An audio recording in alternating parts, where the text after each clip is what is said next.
उत्तर प्रदेश के मजलिस इत्तेहादुल मुस्लिमीन के सदर मोहतरम जनाब शौकत साहब, कौमी तर्जुमान आसिम गद्दार साहब, पटोला विधानसभा के मजलिस इत्तेहादुल मुस्लिमीन के उम्मीदवार मोहतरम जनाब डॉक्टर मंदान साहब, अजीज़ान मिल्लत, बुजुर्गान कौम और मिल्लत, मेरी इज़्ज़तदार माँ और बहनों और मेरे भाइयों नौजवान साथियों, मैं आपका शुक्रिया अदा करता हूं कि आपने अपना कीमती वक्त निकालकर आज के इस इजलास में शिरकत की। और मुझे इस बात का अंदाजा है कि इस तरह के इजलास को मुनक्किद करने का बेहतर वक्त है 3 और 5 के दरमियान में, मगर मैं आपसे माजरत चाहता हूं कि मुझे मेरी वापसी का प्रोग्राम इस तरह बना कि हमको आपको जहमत देना पड़ा, मगर आपका बेहद शुक्रिया कि आपने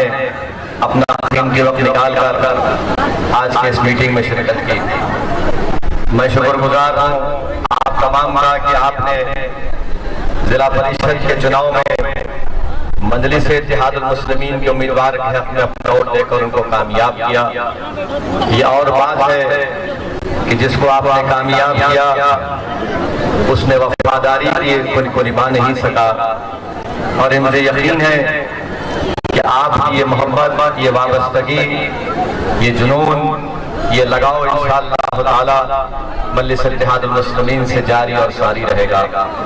मैं आपको इस बात का यकीन दिलाने आया हूँ कि मैं और मेरी जमात के तमाम जिम्मेदारान जो आज यहाँ पर खड़े हैं, जो पिछले 5 साल से अल्हम्दुलिल्लाह बड़ी मेहनत कर रहे हैं, जुस्तजू कर रहे हैं, मैं आपको इस बात का पैगाम और यकीन दिला रहा हूँ कि मजलिस इत्तेहादुल मुस्लिमीन सिर्फ आने वाले 2022 के विधानसभा के लिए तैयारी नहीं कर रही है, बल्कि मजलिस इत्तेहादुल मुस्लिमीन इंशाअल्लाह ताला उत्तर प्रदेश की सरजमीन पर सुबह क़यामत तक मजलिस इत्तेहादुल मुस्लिमीन आबाद और शादाब रहेगी।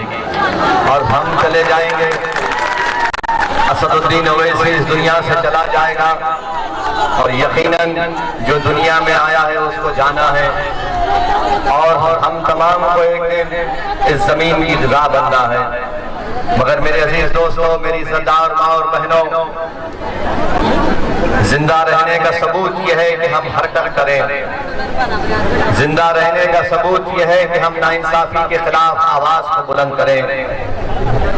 जिंदा रहने के लिए बहुत जरूरी है कि आप और हम मिलकर अपने हक के लिए लड़ें। जिंदा कौम उसी को कहते हैं जो जालिमों से पंजा आजमाई करे।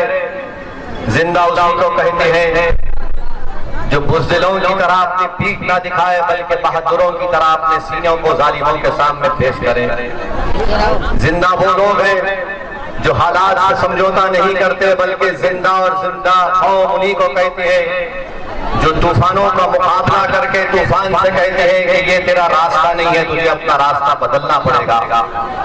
मेरे अजीज दोस्तों और बुजुर्गों, याद रखो कि तुम्हारा वजूद खुद एक ज़लज़ला था।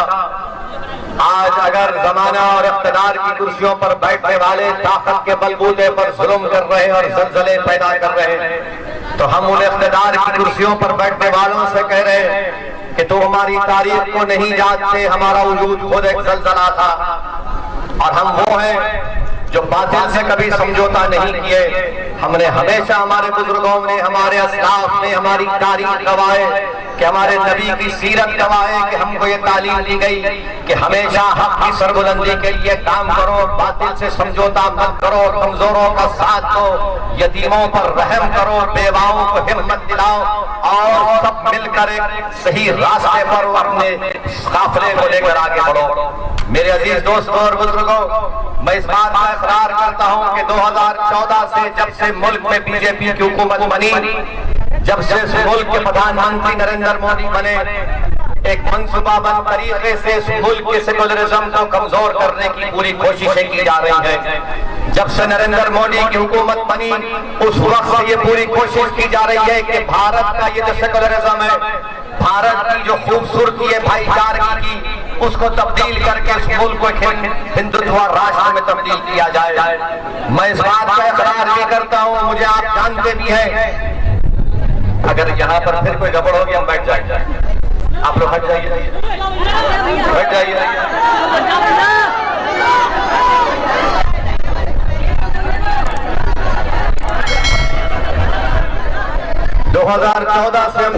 2014 से हम देख रहे हैं कि कभी नवाब लिंचिंग के नाम पर खास तौर से मुस्लिम और दलितों को निशाना बनाया जाता है।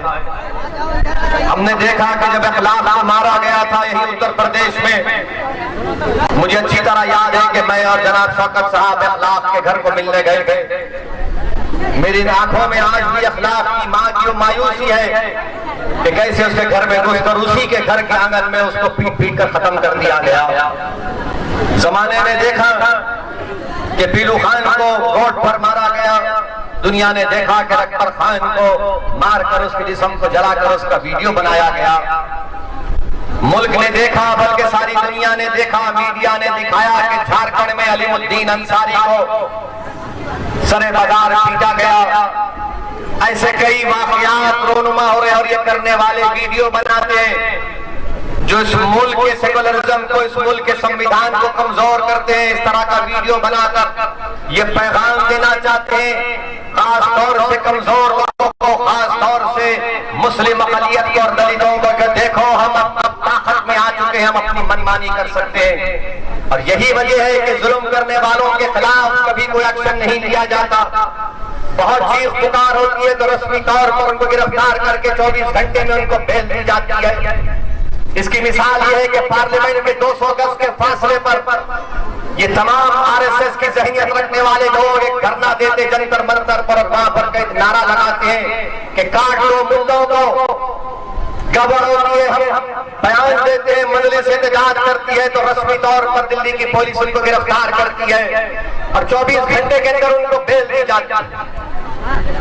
आपने देखा कि पार्लियामेंट में CAA का कानून बनने के बाद उत्तर प्रदेश में एहतजाज हुआ तो 22 मुस्लिम नौजवानों को गोली मारकर उनकी जान ले ली गई। लखनऊ से लेकर रामपुर से लेकर हर जगह पर 22 लोगों की जानें चले गई पुलिस फायरिंग में।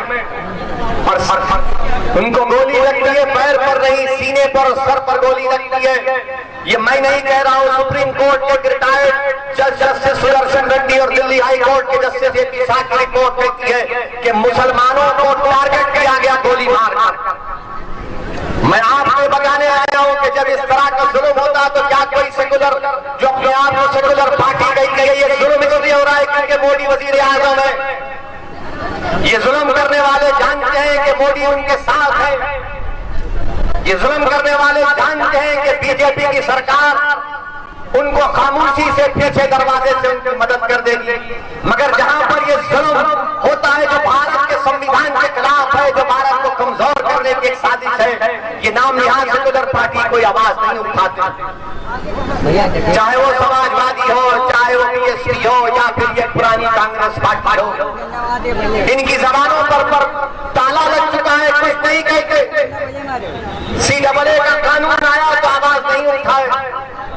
ट्रिपल तलाक का कानून लाया गया पार्लियामेंट में, कौन खुलकर बताया कि ट्रिपल तलाक का कानून जो नरेंद्र मोदी बना रहे वो भारत के संविधान के खिलाफ है। नरेंद्र मोदी बड़ा दावा किए कि मैं मुस्लिम महिलाएं मेरी बहनें हैं, मैं अपनी बहनों को इंसाफ दिलाना चाह रहा हूं। किसके पार्लियामेंट में खड़े होकर कहा कि भारत में यकीनन महिलाओं से नाइंसाफी होती है, मगर नाइंसाफी उन लोगों से भी होती है जो शादी कर अपनी बीवी को छोड़ देते और अपने घर में नहीं रखते।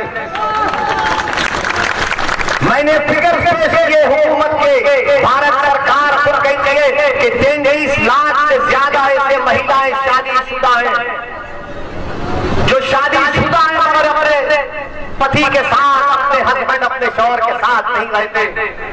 जब ये सवाल आया तो बीजेपी शराब हो गई, बोले कैसे इसको संविधान के खिलाफ कर रहे हैं। मैंने उनको याद दिलाया कि सुनो, तुम बड़ी मोहब्बत की बातें कर रहे हो, मेरी गुजरात की भाभी का क्या होगा बताओ।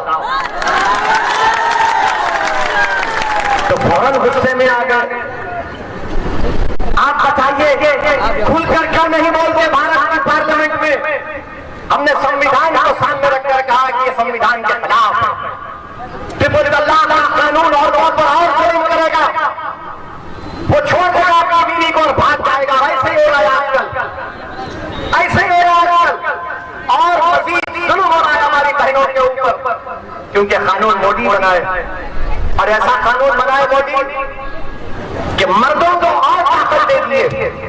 कैसे ताकत दे दिए कि अगर कोई मर्द अपनी बीवी को 3 मरतबा तलाक देता है तो कानून ये कहता है कि तलाक नहीं हुआ। तो मैंने पूछा जब तलाक नहीं हुआ तो केस किस बुनियाद पर और जेल में किस बुनियाद पर डाल रहे हो? तो मोदी हुकूमत ने कहा कि उसको नहीं बोलना चाहिए। अरे मैंने कहा जब जुर्म नहीं हुआ तो केस किसका? तो जेल में जाएगा और जेल में जाएगा तो बेल नहीं होगी, और अगर कोर्ट सजा देगा 2 साल की तो 2 साल तक हमारी बहन इंतजार करेगी कि जब वो जेल से निकलेगा तो जेल के सामने हमारी बहन खड़े होगी और बैंड बाजा होगा और बाजे वाले गीत गाएंगे कि बहाव हो परसाव मेरा महबूब आया है। 2 साल तक हमारी बहन क्यों खड़ी रहे बदमाशी के साथ, जिसको शरीयत के बारे में कुछ नहीं मालूम, जिसको औरतों के हुकूक के बारे में कुछ नहीं मालूम। अब क्या कर रहा है ये मर्द? कुछ नहीं बोल रहा, घर से अपनी बीवी को निकाल रहा और फेंक रहा है। कहां गए मोदी? कहां गए ये तमाम बड़े बड़े बुलंद दावे करने वाले जो टीवी पर बैठकर ये मोदी की चमचागिरी करने वाले लोग जो महिलाओं को बिठा कर बोलते देखो इनके जुल्म और आवाज़ ना तुम कहा है। हमने इस कानून के खिलाफ कहा। मैं सलाम करता हूं हमारी मां और भाइयों को जिन्होंने पूरे मुल्क में पूरे महिलाओं ने उस कानून के खिलाफ 8 करोड़ से ज्यादा महिलाओं ने दस्तखत करके प्रधानमंत्री वजीर आजम से कहा इस कानून को रिजेक्ट करते हैं। एक और कानून बनाया गया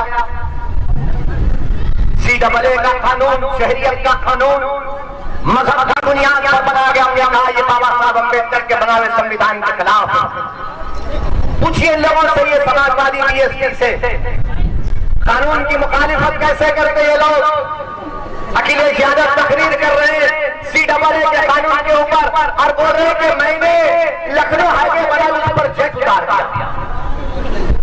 पार्लियामेंट में बहस हो रही है शहरियत के कानून पर और मोहतरम अपनी रोड का जिक्र कर रहे हैं। ये इनका रवैया। किसने कहा कि यह कानून संविधान के खिलाफ है? संविधान में मजहब की बुनियाद पर कानून नहीं बनाया जा सकता। किसके पूरी पार्लियामेंट में मोदी के 300 MP के सामने हमने इस कानून को बताया काला कानून है। जिस तरह महात्मा गांधी ने उस वक्त के साउथ अफ्रीका में सफेद फार्म हुकूमत के गलत कानून को फाड़ा था, चलाया था। मैंने कहा कि मैं गांधी को देखकर इस कानून को मोदी के सामने फाड़ता हूं, यह कानून को रिजेक्ट और सब मुझे फिरका परस्त कहते, तमाम लोग कहते हुए इसी फिरका परस्त है। तीसरी मिसाल आपके सामने रखता हूं। अमित शाह ने दहशतगर्दी के खिलाफ, आतंकवाद के खिलाफ एक कानून जो कांग्रेस ने बनाया था UAPA, उसको और मजीद सख्त कर दिया। यानी दिल्ली में कोई इंस्पेक्टर NIA का बैठकर बाराबंकी के किसी नौजवान का नाम लिख देगा कि टेररिस्ट है, उसके ऊपर कोई केस नहीं होगा, उसके ऊपर कोई कोर्ट से सजा भी नहीं होगी, मगर वो लिख देगा कि फुला साहब अगर बाराबंकी का टेररिस्ट है तो टेररिस्ट हो गया। हमने उसकी मुखालिफत की और उसमें क्या कहा गया कानून में कि अगर पुलिस किसी को गिरफ्तार करती है UAPA के कानून में तो 120 दिन से ज्यादा उसको पुलिस अपने पास रख सकती डिटेंशन में। मैं मुखालिफत किया, क्या समाजवादी पार्टी और BSP ने तारीख नहीं की इसकी? बताओ, मैं चैलेंज कर रहा हूं, क्या तुमने तारीख नहीं की? कानून बना पर उसका इस्तेमाल यादव पर नहीं होता, उसका इस्तेमाल दलित पर होता है, आदिवासी पर होता है, मुसलमान पर होता है और उन दानिशवरों पर होता है जो हुकूमत के खिलाफ होते हैं। ये लोग जेल को नहीं जाते, जेल को जाना हमारा मुकद्दर बन चुका है। हमारे नौजवानों की जिंदगी अब बर्बाद हो चुकी है। 5-5 साल के बाद जमानत होती है। एक शख्स निकला 12 साल की जेल के बाद निकला तो अपने गांव गया तो उसने क्या किया मालूम? जब 12 साल की जेल के बाद कोर्ट ने उसको बरी किया इसी कानून में, इस मनूस कानून में, तो उसने लोगों से पूछा अम्मा की खबर कहाँ है? मुझे मालूम हुआ कि मेरी अम्मा मर गई। अम्मा की खबर पर जाकर लेट कर रोया, कहा कि अम्मा मैं जब गांव को आता था वापस तू मुझे अपने गले से लगाती और अपने हाथ से पकड़ा खाना खिलाती। आज मैं तेरी खबर पर आकर रो रहा हूँ। क्या सबको BSP ने कानून की तारीफ नहीं की? पूछो इनसे आप। आज तुमको सबक दी रहे इसी बुरा नजर आता है। यकीनन मैं कोई अच्छा इंसान नहीं हूँ, मुझमें बहुत है, अल्लाह जानता है मुझमें क्या है। मगर इतना तो आयत नहीं है मुझ में, इतना तो गंदा नहीं हूं कि वक्त के हुक्मरानों के सामने खड़े होकर सच्चाई को बयान करना, ये मेरे बुजुर्गों ने मुझे सिखाया, जो ये नहीं बयान कर सकते सप्पार बीएसपी वाले। ये मिले हुए थे मांडी की तारीफ की सप्पा ने, बीएसपी ने यूएपीए के कानून में तारीफ की, और उस कानून में आज भी आप देखिए जेल में सड़ने वाले मुसलमान, दलित और आदिवासी, और आज हमको आकर कहते हैं ऐसा हो रहा।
अल्हम्दुलिल्लाह, अज़ा के लिए बहुत सा वक़्फ़ा दिया गया। हमने मस्जिद से अज़ा सुनी। क्या हुआ था बाराबंकी में इसी साल 17 मई को बाराबंकी में 100 साल पुरानी मस्जिद को शहीद कर दिया गया था ना। मार्च 17-20 को उस वक्त एसडीएम जो अभी प्रमोशन पर सीडीओ बन चुके हैं, उन्होंने मार्च से लोगों को, अवाम को मस्जिद में नमाज अदा करने से रोक दिया। करीब 50-60 लोगों पर मुकदमा आयद किया, जेल को भिजाया, NSA लगाया, और फिर मई 17 को योगी सरकार ने नरेंद्र मोदी की तारीख से बाराबंकी की मस्जिद को शहीद किया। उसको मैं कहता हूं अंग्रेजी में पॉलिटिकल डिमोलिशन था। उस वक्त दिल्ली में यह खबर चल रही थी कि शायद योगी को हटाया जाएगा, तो योगी ने गर्मी पैदा करने के लिए अपने ऑफिसर से कहा कि तोड़ दो मस्जिद को, बाराबंकी की जो 100 साल पुरानी मस्जिद थी। किसने आवाज उठाई उसके बारे में? किसने मीडिया के सामने जाकर, आवाम के दरमियान में जाकर कहा कि ये मस्जिद है, इसको शहीद नहीं करना चाहिए था? कौन आवाज उठाया? क्या ये बीएसपी सपा के लोगों ने आवाज उठाई? क्या उन्हें कहा कि हम चलेंगे, चलकर मस्जिद को आबाद करेंगे? मेरे अजीज दोस्तों और बुजुर्गों, 100 साल पुरानी मस्जिद को एसडीएम ने कहकर कह दिया कि इलीगल स्ट्रक्चर है, गैर कानूनी तौर पर इसको बनाया गया। और एसडीएम को मालूम होना चाहिए कि सुप्रीम कोर्ट का कानून है, वक्फ का यूजर भी वक्फ हो जाता है। 100 साल पुरानी मस्जिद को एसडीएम ने तोड़ दिया, बगैर कोई नोटिस के, बगैर कोई कोर्ट का ऑर्डर के।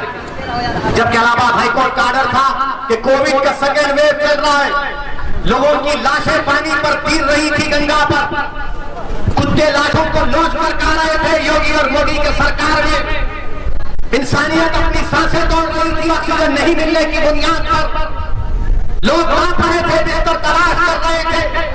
तो ये ऐसी हुकूमत योगी और मोदी की कि आवाम को ऑक्सीजन पहुंचाए, दवा पहुंचाए, लाशों को जलाने के लिए लकड़ी पहुंचाए या जमीन दिए, वो नहीं किए, मस्जिद को जाकर शहीद कर दिए।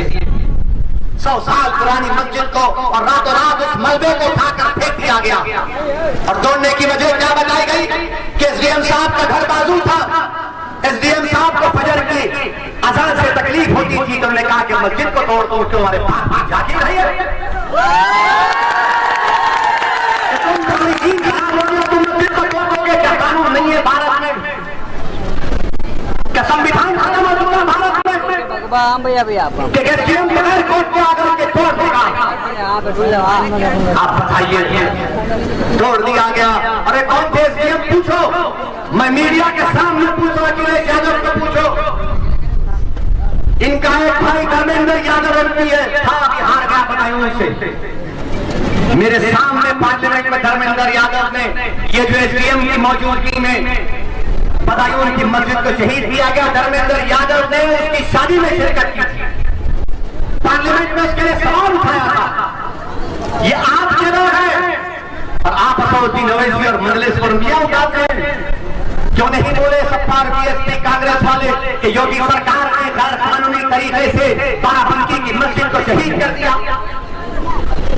मेरे अजीज दोस्तों और बुजुर्गों, ये कहानियां, ये वाकयात आपको उठने के लिए, बेदार करने के लिए काफी है। मेरी आपसे दरमंदाना अपील है कि समझिए इस बात को, समझिए इस बात को कि अगर आज आप बेदार नहीं होंगे, आपने वोट डाल दिया है इन तमाम लोगों को, मगर क्या कभी आपने सोचा कि आपको क्या मिला? क्या मिला? उत्तर प्रदेश में 60 साल से आप सेकुलरिज्म के नाम पर वोट डाल दिया है। मैं सेकुलरिज्म के खिलाफ नहीं हूं, मैं उस सेकुलरिज्म के खिलाफ हूं जो पॉलिटिकल सेकुलरिज्म, जो सियासी सेकुलरिज्म है। पूछिए कभी आप खुद अपने आप से सवाल करिए कि बहुजन समाज हो, कांग्रेस हो, समाजवादी हो, बीजेपी हो, क्या इनके मन से लफ्ज मुसलमान निकलता है? कभी आपने सुना इनके मन से मुसलमान का लफ्ज सुनते हुए? क्यों नहीं बोलते मुसलमान? क्यों नहीं बोलते मुसलमान का नाम क्यों नहीं लेते? क्या भारत के 14% आबादी भारत के अव्वल दर्जे की शहरी नहीं है कि तुम अपनी जबान पर हमारा नाम लेने से कतराते हो? तुम क्यों डरते हो? क्यों शर्मिंदगी महसूस करते हो? ये सवाल मेरा बीजेपी से भी है, सपा से भी है, बीएसपी से भी है। आज के माहौल बनाकर रख दिया गया कि ये बड़े बड़े लोग जो वोट को चाहते हैं मगर नाम लेना पसंद नहीं करते मुसलमानों का, और ओवैसी पर उंगलियां उठाते हैं। मैं नाम लूंगा मुसलमानों का जब तक जिंदा रहूंगा, इसलिए कि भारत के कानून के लिहाज से मुसलमान माइनॉरिटी है। भारत के संविधान आर्टिकल 29 और 30, 29 और 30 के मुताबिक अक़लियतों को हुकूक दिए गए जिसमें मुसलमान शामिल है, मगर ये लोग कुछ आवाज नहीं उठाएंगे, खामोश बैठे रहेंगे। अब इलेक्शन आ गया तो सब बड़ी बड़ी मीठी मीठी बातें करेंगे, अरे आवाज तो उठाओ, बात तो करो, मगर लफ्ज मुसलमान का नाम लेना नहीं चाहते। उत्तर प्रदेश के मुस्लिम अक़लियत को मैं पैगाम देने आया हूं कि आप वोट डाल दिया है, मगर आप नेता कब बनेंगे? आप लीडर कब बनेंगे? क्या बाराबंकी के किसी नौजवान में यह काबिल नहीं है कि वो बाराबंकी के मुस्लिम अक़लियत का नेता बनकर उनकी क़यादत कर सके? आप में काबिलियत नहीं है? क्या काबिलियत नहीं है? मेरे सवाल का जवाब दीजिए। आप हिम्मत नहीं है नेता बनने की? क्या आप डरते हो किसी से? तो फिर नेता बनो। कब तक ये कैदियों की जंजीरों को देखकर तुम इनको डालते रहोगे? तो इन जंजीरों को, हम एक आजाद कौम है भारत में, हुक्मरान कोई भी हो, योगी हो, मोदी हो या किसी का हो, मगर वो हुक्मरान है, वो बादशाह नहीं है, वो प्रधानमंत्री है, वो चीफ मिनिस्टर है, हम किसी के गुलाम नहीं मगर आप डरते क्यों हैं? आपको नजरअंदाज करना पड़ेगा। मेरे अजीज दोस्तों और बुजुर्गों, यकीनन ये जुल्म की चंद वाकयात मैं आपके सामने रखा हूं, मगर आपको जवाब देना जमहूरी तरीके से। मैं यहां पर मुझे वाकया याद आ रहा है कि जब हजरत यूसुफ अलैहिस्सलाम की नीलामी हो रही थी मिस्र में, तो एक ज़ईफ बुढ़िया वो भी गई कि हजरत यूसुफ की अलैहिस्सलाम की नीलामी हो रही है। तो लोगों ने कहा तो गरीब है, बुढ़िया है, तेरे पास दौलत नहीं है, तू क्यों जा रही है? तो उस बुढ़िया ने कहा कि मैं इसलिए जा रही हूं कि मैं जानती हूं कि मेरे पास दौलत नहीं है, कुछ नहीं है, मगर मैं अपना नाम उन लोगों में लिखाना चाहती हूं जो हजरत यूसुफ अलैहिस्सलाम को खरीदना चाहते थे, ताकि अल्लाह को मालूम हो जाए कि मैं गई थी वहां पर। आज हम पर जमीन तंग कर दी जाती है महबूब सिंह के नाम पर, रखवान को जलाया गया आग में। तो मुझे हजरत इब्राहिम अलैहिस्सलाम ने जो नमरूद ने आपके लिए आग तैयार की थी, वो आग आसमानों को छू रही थी, और एक चिड़िया थी जिसने अपने तमाम चिड़ियाओं से कहा कि चलो हम अपनी चोंच में पानी लेकर उस नमरूद की आग को बुझाते हैं। तो चिड़ियाओं ने कहा हमारी चोंच कितनी सी, कितना पानी आएगा, आग तो आसमानों को छू रही है, क्या हमारे इतने से पानी से आग बुझेगी? तो उस खूबसूरत चिड़िया ने कहा कि आग बुझती है या नहीं बुझती है मुझे उससे मतलब नहीं है, अल्लाह ने मुझे ये दी है ताकत कि मैं अपनी चोंच में पानी लेकर उस आग पर डालूं तो अल्लाह कबूल कर लेगा। और वो चिड़िया अपनी चोंच में पानी लेकर डालती है आग पर, नमरूद की आग पर। अल्लाह को फरमाता है आपको कि आग बंद हो जा मेरे इब्राहिम। तो क्यों तुम अपने आप को कमजोर समझते हो? जब एक चिड़िया अपने चोंच में पानी लेकर आग पर डालती है, और अगर अल्लाह राजी होगा तो इंशाअल्लाह ताला ये जालिमों के दरबार, इनके चराग, इनकी आग सब कुछ जाएगी इंशाअल्लाह। मगर याद रखो, तुमको हमको कोशिश करना पड़ेगा, कदम उठाना पड़ेगा, चलना पड़ेगा, जिद्दोजहद करना पड़ेगा, इशार और कुर्बानी के मज़ारे पेश करना पड़ेगा। अपने खरीद घर को आने मत दीजिए।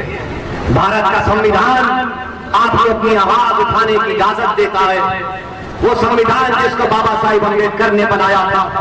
मेरी इज्जतदार मां और बहनों, मेरे बुजुर्गों, मेरे गयूर नौजवान साथियों, असदुद्दीन ओवैसी आपको एक पैगाम देने आया है कि आप अपनी जमात को मजबूत करिए। मैं चार मीनार की गलियों से निकलकर बाराबंकी के इन गलियों में आया हूं, तो मेरा आने का मकसद अपनी शोहरत या अपनी अना की तस्कीन नहीं है। मेरे आने का बुनियादी मकसद यह है कि आप नेता बने, आपकी सियासी क़ियादत बने, आप लीडर बने, आपकी लीडरशिप बने, ताकि कल कोई जाकर किसी मस्जिद को बगैर किसी वजह के, कानूनी वजह के शहीद ना कर दें। अगर आपकी आवाज होगी, आपका नुमाइंदा होगा, तो आपके नाइंसाफियों के दौर का खात्मा होगा। छोड़िए इन लोगों की इन बातों को।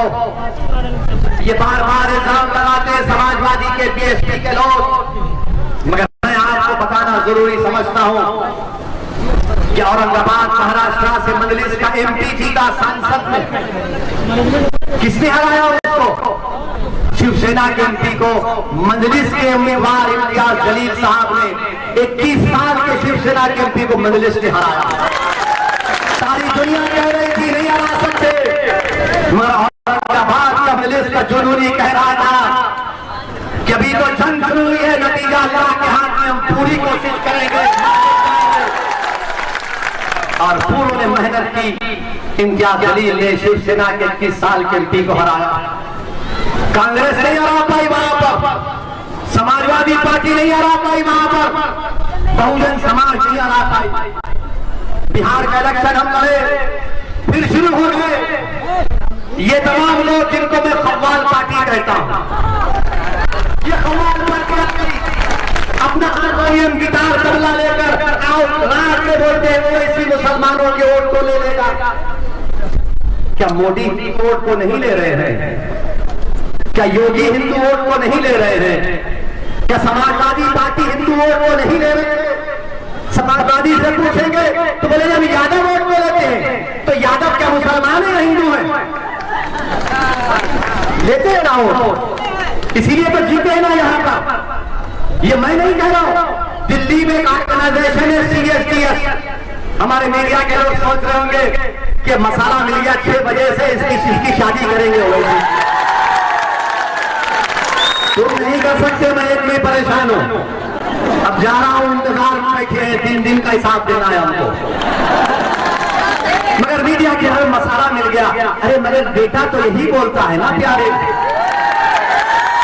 बेटा तो यही बोलता है कि 2019 के चुनाव में बीजेपी एनडीए को 50% हिंदुओं को मिला। कितना मिला? डरो मत बोलो, डरो मत बोलो। और उत्तर प्रदेश के चुनाव में बीएसपी और सपा मिलकर लड़े। तुमने वोट दिया उनको, शर्मा ने अब खा के वोट दिया। कितने मुसलमानों ने वोट दिया सपा बीएसपी को मालूम आपको? 75% दिया। और उत्तर प्रदेश के भाइयों ने कितना वोट दिया मोदी को मालूम आपको? 51%, 50%। जब कौन जीता? बीजेपी कैसे जीती यहाँ पर? मैं तो नहीं था ना मेरे पास जिन्नात है कि तुमको जाकर बोले ऐसा करो। सोचो, आपकी हंसी का हंसाने के लिए नहीं कह रहा हूं, आपको हकीकत बयान कर रहा हूं। अब इलेक्शन असेंबली का विधानसभा चुनाव है तो तमाम सेकुलर या अपने आप को सेकुलर बोलते, सेकुलर नहीं है, ये RSS की स्कीम है तमाम के तमाम। ये क्या कह रहे हैं? वोट आया तो मुसलमान वोट ले लेगा। कभी आपने सुना कि यादव ने मोदी को वोट दिया तो जब यादव ने कहा कि वो यादव टीम है जिसने मोदी को वोट दिया, तुमने सुना कभी? क्या तुमने कभी सुना कि दलित ने अपना वोट डाला, उसका खड़े किया, उसने मोदी को वोट दिया? तो क्या किसी बीएसपी के नेता ने कहा कि वो दलित भी ठीक है? तो क्यों मुसलमान को कहते हैं? क्यों नाम कहते? क्यों आया है? अरे जब यादव और दलित ब्राह्मण सब पार्टी को दे सकता है तो तुमको हिंदू वोट की बात नहीं करेंगे, जैसा कि हर चुनाव में खाली मुसलमान वोट देता है। ये हकीकत है, इसको आपको जानना है, इसलिए खुलकर बयान कर रहा हूं। मेरी फितरत में नहीं है कि अल्फाज छाप कर बयान करूं, मैं खुलकर बयान कर रहा हूं और आपको समझना इन बातों को। और हो सके तो नौजवानों से अपील कर रहा हूं कि मेरे इस भाषण को, मेरी इस तकरीर को आप अपनी, आपके पास एक ताकत है सेलफोन की, व्हाट्सएप से फैलाइए, ताकि उत्तर प्रदेश के घर घर तक, हमारी माँ और बहनों तक, बुजुर्गों तक, उलमाओं तक, मशाइखीन तक, मजलिस इत्तेहाद और मुस्लिमीन का पैगाम पहुंच जाए और मालूम हो जाए क्या है। यही इनको फिक्र है। नहीं, आप क्यों लड़ते यहाँ पर? आप वोट काट रहे। बिहार में हम लड़े, 5 विधायक कांग्रेस के बिहार के असेंबली में अल्हम्दुलिल्लाह। महाराष्ट्र में 2 विधायक हमारे, तेलंगाना में 7 है। तो एक समाजवादी पार्टी से करीब एक जर्नलिस्ट है, वो हमसे उलझ गए, उनको खुजली हुई। तो प्रेस कॉन्फ्रेंस में पूछा, आपने बिहार में वोट काट दिया? हमने पूछा, बताइए, आप तो बड़े विद्वान है ना? बोले हाँ है। हमने कहा कितने सीट लड़े बिहार में? तो बोले 60-70 लड़े। बोला तुम झूठे हो। बोले आप मीडिया को कह रहे हैं? हाँ, तुम झूठ बोले तो झूठा बोलेंगे तुमको, और ज्यादा बोलेंगे तो बोलेंगे, झूठ बोले तो कौवा काटे तुमको काला। हमने सिर्फ 20 सीट लड़ी, 20 में 5 पर हमारे विधायक बने, 9 पर आरजेडी कांग्रेस के बने हमारे खिलाफ, और 6 पर एनडीए बीजेपी नीतीश कुमार के बने। आज हमारे विधायक असेंबली में जानते हैं तो बिहार की असेंबली थर-थर कांपती है कि मजलिस के दीवाने आ रहे हैं। लोग बोलते हैं कि तुम्हारे 7 सीटें तेलंगाना में क्या किए, तुम क्या कर लोगे, तुम तो मंत्री नहीं बनोगे। 70 साल से मुसलमानों को ये कह करो कि मुझे मंत्री बना दिया जाएगा, मगर वो मंत्री तो बना, तुमको संतरी की भी नौकरी नहीं मिली। वो मंत्री तो बन गया, हम मंत्री बनना नहीं चाहते, हम लड़ने वाले हैं, लड़ना चाहते हैं। हम आपका हुकूक, आपका हक दिलाना चाहते हैं जो भारत के संविधान ने सबको दिया है। हम बराबरी चाहते हैं, हम हिस्सा चाहते हैं, हिस्सेदारी चाहते हैं। अगर 11% मुख्यमंत्री बना सकते हैं 1% मुसलमान अपने 19 के मेरे मनीष के नहीं कामयाब कर सकते। मैं पैगाम दे रहा हूं उत्तर प्रदेश के 19% मुसलमानों को, अगर 11% यादव मुलायम सिंह यादव को अखिलेश यादव को अपना मुख्यमंत्री बनाए तो क्या इस आने वाले चुनाव में 19% मुसलमान क्या मजलिस के मेले को कामयाब नहीं कर सकते? करेंगे इंशाअल्लाह। आपने सबको साथ किया मगर क्या मिला? जब तक आपके पास कोई अल्टरनेट नहीं था, कोई मुतबादिल नहीं था, जो मुतबादिल मजलिस इत्तेहाद मुस्लिमीन। हमसे मीडिया के लोग बार बार पूछते अगर आपसे ये सेकुलर पार्टी के लोग बात करेंगे तो आप बात करेंगे, हम बोले बराबर बात करेंगे। बात करने में क्या नुकसान है? मगर वो बात नहीं करना चाहते। अगर बात करना चाहते तो बात करेंगे, मगर ऐसा नहीं होगा। असदुद्दीन अवैसी अगर किसी नेताओं से मिलेगा तो खड़े होकर नहीं बात करेगा। टेबल होगा, 2 कुर्सी होंगे, एक कुर्सी पे वो बैठेंगे, दूसरी कुर्सी पे हम बैठेंगे। बात करेंगे, वो दौर खत्म हो गया गुलामी का, वो दौर खत्म हो गया आग से आग नहीं मिलाने का, वो दौर खत्म हो गया सर को झुकाने का, वो दौर खत्म हो गया कि चप्पल को उनके घर के डेरी पर छोड़ कराने का, चप्पल पहनकर तुम्हारे घर में जाना। ये मजलिस इत्तेहाद मुस्लिमीन का मिजाज है और इस मिजाज को आपको अपने अंदर पैदा करना पड़ेगा। मेरे अजीज दोस्तों और बुजुर्गों, मैं आज अपील कर रहा हूं कि भारत की जमहूरियत, भारत का संविधान, भारत की भाईचारगी उस वक्त मजबूत होगी जब भारत के मुसलमानों को उनका सियासी हक मिलेगा, जब भारत के मुसलमान अपनी सियासी लीडरशिप को बनाएंगे, जब सब समाज के लोग बनाए।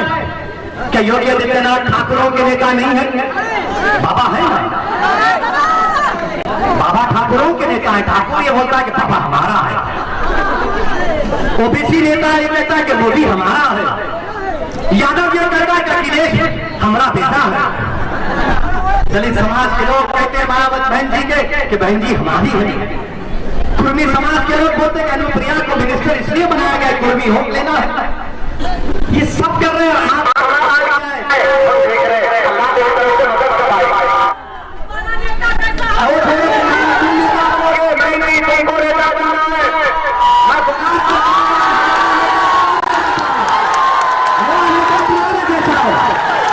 मैं नेता बनने नहीं आया हूं। अल्लाह ने मुझे बहुत इज्जत दी अल्हम्दुलिल्लाह। रसूलुल्लाह सल्लल्लाहु अलैहि वसल्लम के सदक़े तुफैल में मैं सोच भी नहीं सकता कि यहां तक आऊंगा।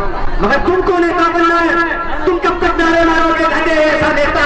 अरे तुम बनो, तुम काबिल बनो, हम तुम्हारे पीछे करेंगे, हर चीज करेंगे।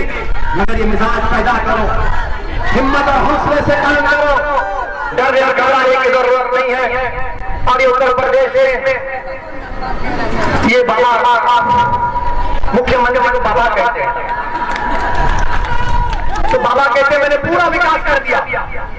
हम मुख्यमंत्री को बताना चाह रहे हैं कि एक हिंदी अखबार आज हम सुबह पढ़े, क्या नाम है, नव भारत टाइम्स, उसने फोटो डाली कि लखनऊ में शहीद पथ पर लंबी रोड है।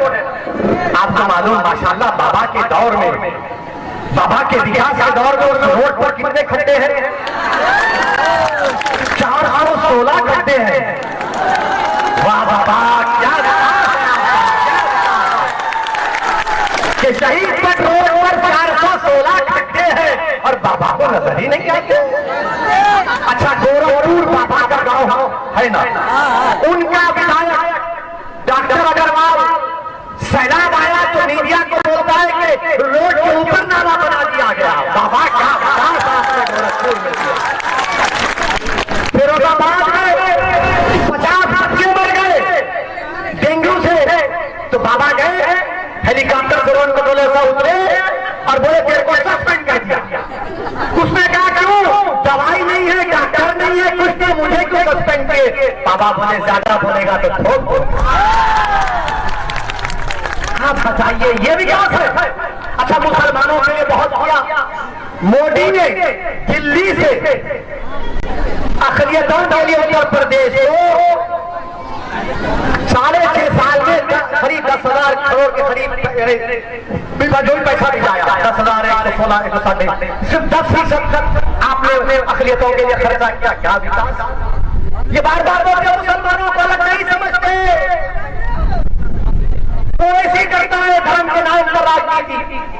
2017 में हमने पार्लियामेंट में सवाल किया, 6 लाख के करीब घर दिए गए प्रधानमंत्री ग्रामीण में, प्रधानमंत्री आवास योजना ग्रामीण में 6 लाख के करीब घर दिए गए।